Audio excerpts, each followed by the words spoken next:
Hello everyone and welcome to Shard TCG. My name is James And my name is Richard. and today we are taking a little look at a speed drawing of the Vermidax. Spiky Worm Boy. Spiky Worm Boy. He's not too Yeah. spiky, he's just very toothy. Oh, Um, yeah. Yeah. so yeah, I know we said that we weren't going to do any more creatures, but here we are doing another creature. This one's been a little James has a secret for a while. problem. What's He's that then? addicted to making. You're addicted to making creatures, James. I am. I You're am. an addict. I'm getting a bit bored of making spells. I want to make more creatures. More wonderful creatures. Now, this Okay. one in particular is based off the Fleech, I think you call him. Is that right? Yeah, the Fleech Yeah, from Oddworld Abe's Exodus. I always need to make sure I get that right. I don't want to anger any fans. Oh, yeah. Don't trigger the odd folk. The odd folk. Is that what they're called? Uh, it is now. It is I now. am one. You're an odd one, yeah. So, Richard, how is the game developing so far? Let's put you on the spot. Oh, it's slowly but surely, you know. That's it. No, I've been mostly prioritizing my time now on like a website, but it's Mhm. also like an online place that me and you can log in, Yeah. James. You've Me and been James can working log in. so hard on You, that, you haven't you? yeah, yeah, all of the code. Mm. Just means we can log in from anywhere, even on our phones and whatnot, and just edit cards. And it means the server can generate all the card images, the card, like the actual design of the card, like the framing, stuff like that, can all Hmm. be done on the server. And it's just going to be there consistently all the time. And yeah, we can do cool tricks like automatically hook it up to tabletop simulator for when we're playing it on that. Those And instant then, updates, oh, which yep. would be good. And Yeah, just yeah. we can tie it into other APIs for when we actually start, printing physical cards as well.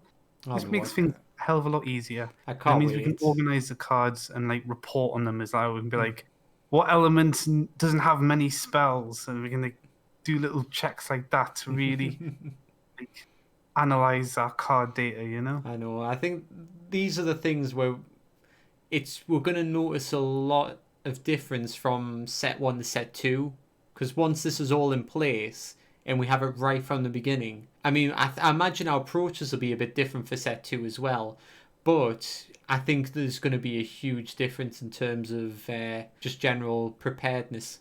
Yeah, that's it. I mean, we were flying blind at the minute because it's the first time doing it. Well, But yeah, I mean, I remember when we started, I was just saying, right, we'll sort that out later. I'm just going to start drawing because we need so many assets that I might as well start. yeah, And looking back, that was probably a bad idea. I no, don't. It wasn't detrimental, but it would have been better to have been more prepared going in. uh, maybe at the same time, I think the best way to start on a project is just jump in and start doing stuff. Because if you don't start doing stuff, nothing gets done, and it means you do eventually have to go back and refine things and stuff, and maybe outright Hmm. completely change stuff. But it's better than nothing because But you just stuck at that initial step.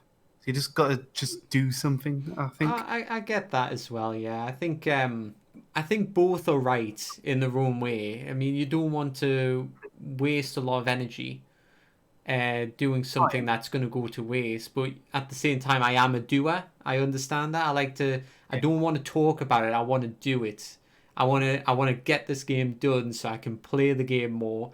I mean, we're, Yeah. we're enjoying our little test games and everything, but I want to get more people into this and trying lots of different strategies. I mean, we've tried it with a couple of people outside of us so far, and it's been really interesting what they've came up with.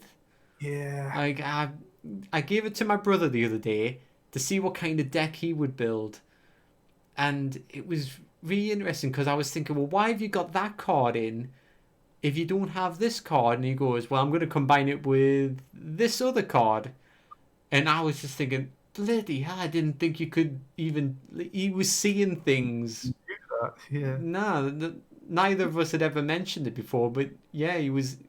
he was seeing things that we hadn't. So imagine when we get more available to people. Oh, It's it's gonna be some crazy. The way we've they're designed gonna the break shard, it. They're gonna break it. it's scary. Well, The way we've technically, it would designed the shard, always be broken, but you know what I mean. yeah, Hmm. yeah. The game's very open in its design. We've got all these elements and all these creature types, Hmm. and then other things like titles and types. Oh, no, yeah, creature types. Um, and they just all connect to each other through that, and it means you'll there'll be all sorts of special little combos that you just can't think about initially. We just got to hope, well, and plan and test heavily to ensure that there's no crazy combos pop up out of nowhere. That's it. As long as there's nothing that breaks the game, but that's why we'll be releasing on Tabletop Simulator first of all, because that'll be a really good testing site. You Yeah, know, people play it for a while. We'll find out if there are any crazy combos, and if so, we'll fix them before the paper copy release. Because once that's out, it's kind of permanent. I mean, we can make changes, but you know, it could already be out there. yeah. I mean, it's not the end of the world if a card, for example, is really bad or really like too good, and Hmm. then in a much later on set, we're like, okay, we're re-releasing this card, new art, same name, altered effect, and then we'll be like, if you use the old card, it's still valid, but it takes on the new effect. But it's we don't want to be doing that. Yeah, But and I think it it's just better than creates confusion. yeah. But I think yeah, it's better than just leaving them in a ban list forever because that's that's bad. it. Yeah. Well, I think I know there's been delays. I mean, we hope we were going to have this out earlier this year. But I think just with the amount of elements and everything that we're going for, it's pushed it back. And I mean, we keep moving the target. I mean, we're we're I think it's two cards with two card assets. What's it? Two illustrations. That's the word. We're two illustrations away from 200 cards. Wild cards. Yeah, we never thought it was going to be that many for the first set because that is just a crazy amount. It It's just is. 200 cards in set one. It's a great way to kick off the game, though. I mean, Yeah, well, I think with that, with 21 elements and is it 18, 19 creature types or something? There's, yeah, you need that kind of volume of cards to just, oh God, just to make it playable, really. yeah, you don't want dud cards. We're trying to ensure that every card that you would Hmm. get has some use somewhere. Yeah. Could be a very useful card or more of a niche case, but still a good card.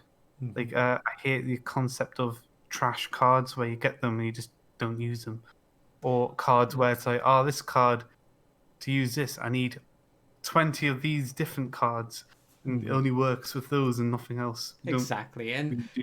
one of the things I really love about ours as well, I know we've said it before, I'm not sure if we said it on a video though, um, is that our spell cards have more than one effect attached to them. So the spells interact with different creatures in different ways. And it's a brilliant way to double up spells for creatures, which means you don't need such a great volume of spells to fill out a deck. So 200 cards, you can have less than 100 spells and fill in all these But niche requirements. I like the Scroll of Divergence, so I'm going to put that up on the screen now. It's a channel spell that's constantly on the field once it's played. All aberrations gain Spellbreaker, but all golems don't require their mana cost to summon to the field, and all elementals on the field can be sacrificed for one shard.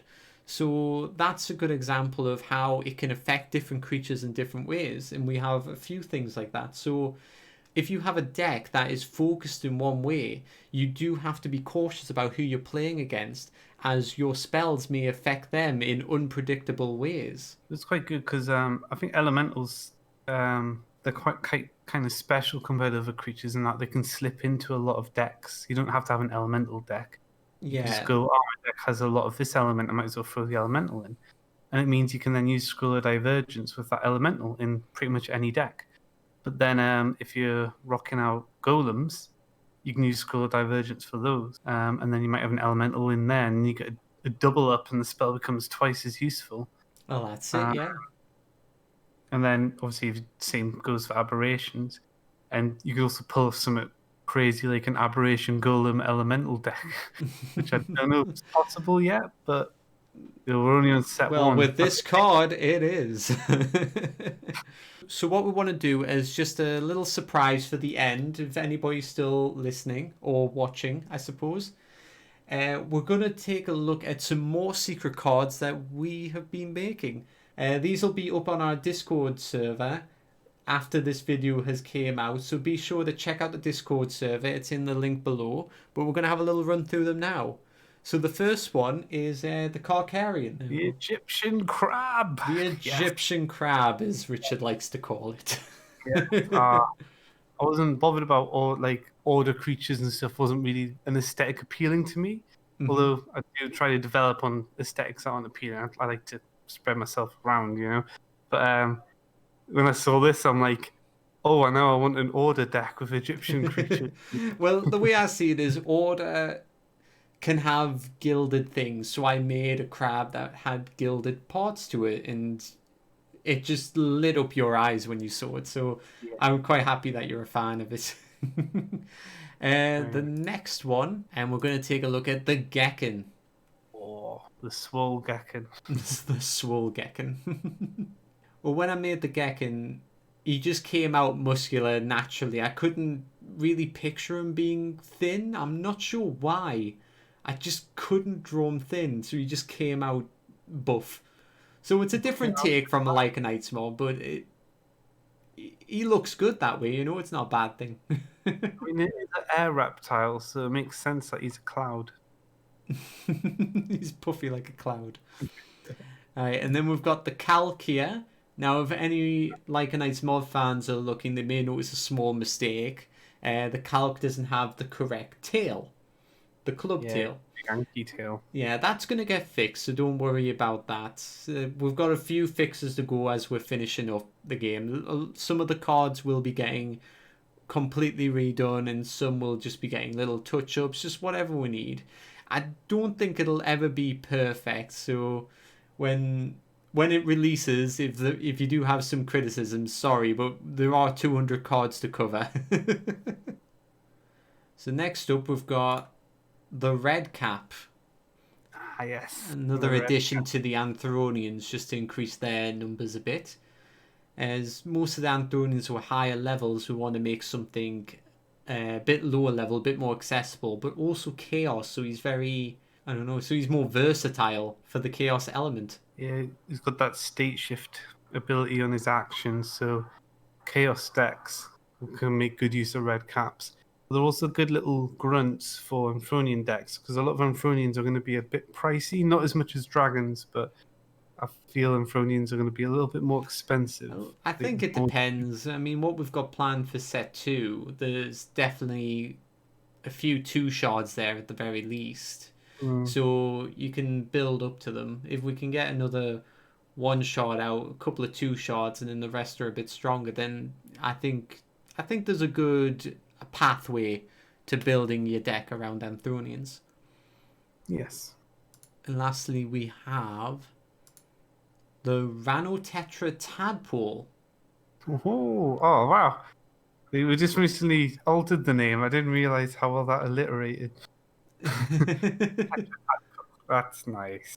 How do you even think about that? Yeah, the Ranotetra Tadpole. So he's a little glowy void boy. I think he's going to be a lot of fun. He's got some antennas coming in there, but they're just like, they look like small little ears. He's quite cartoonish and cute, but sometimes I like to do that. It's a little bit more Pokemon-esque that way, but I do enjoy that style.